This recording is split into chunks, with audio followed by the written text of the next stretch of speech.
Hello అండి, welcome to Renuka's culinary. ఇవాల్టి వీడియోలో ఎంతో టేస్టీగా మెంతికూర ఉల్లికారం కర్రీ ఎలా తయారు చేసుకోవాలో చూసేద్దాం. ఈ మెంతికూర ఉల్లికారం తయారు చేసుకోవడానికి ముందుగా ఒక పెద్ద సైజులో ఉన్న మెంతికూర కట్టని తీసుకొని ఇలా ఆకులు సెపరేట్ చేసుకొని పెట్టుకోవాలి. ఇలా సెపరేట్ చేసుకున్న ఆకుల్ని 2-3 సార్లు వాటర్లో వాష్ చేసుకొని పెట్టుకోవాలి.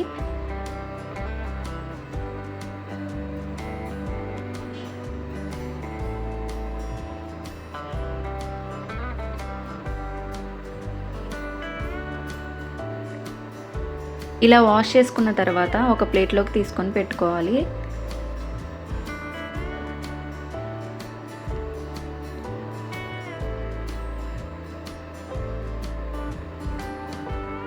ఇప్పుడు స్టవ్ పై ప్యాన్ పెట్టుకొని అందులో 1 టేబుల్ స్పూన్ వరకు ధనియాలు, 1/2 టేబుల్ స్పూన్ వరకు జీలకర్ర, 7 లేదా 8 ఎండుమిరపకాయలు వేసుకొని లో ఫ్లేమ్లో ఫ్రై చేసుకోవాలి.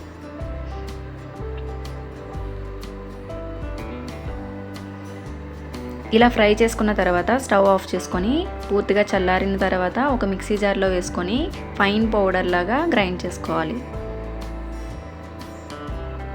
చూడండి, ఇలా వీడియోలో చూపిస్తున్నట్టుగా ఇలా బరకగా గ్రైండ్ చేసుకున్న తర్వాత ఇందులోనే 8 లేదా 9 వరకు వెల్లుల్లి రెమ్మలు, అలాగే ఒక మీడియం సైజ్ ఉల్లిపాయని ఇలా ముక్కలుగా కట్ చేసుకొని వేసుకోవాలి. అలాగే ఉప్పు కూడా వేసుకొని బాగా గ్రైండ్ చేసుకోవాలి.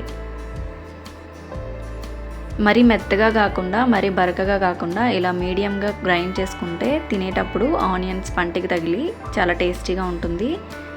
ఇప్పుడు స్టవ్ పై ప్యాన్ పెట్టుకొని 2 టేబుల్ స్పూన్ ఆయిల్ యాడ్ చేసుకోవాలి. ఆయిల్ వేడైన తర్వాత ఇందులో పోపు దినుసులు వేసుకోవాలి. అలాగే 2 రెమ్మల వరకు కరివేపాకు, ఒక ఎండుమిరపకాయను కూడా ఇలా ముక్కలుగా కట్ చేసుకొని వేసుకోవాలి.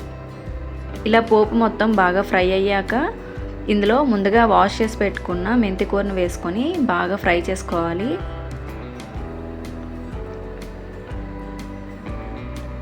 ఇలా మెంతికూరని ఆయిల్లో ఫ్రై చేయడం వల్ల చేదు లేకుండా ఉంటుంది.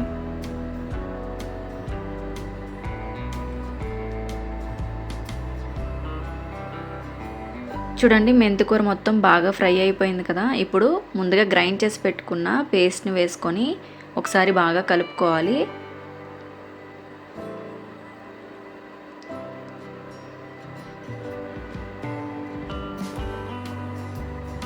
ఇలా మొత్తం బాగా కలిసేటట్టుగా కలుపుకున్న తర్వాత 1/2 టీ స్పూన్ పసుపును కూడా వేసుకొని ఒక 5 మినిట్స్ పాటు ఫ్రై చేసుకోవాలి.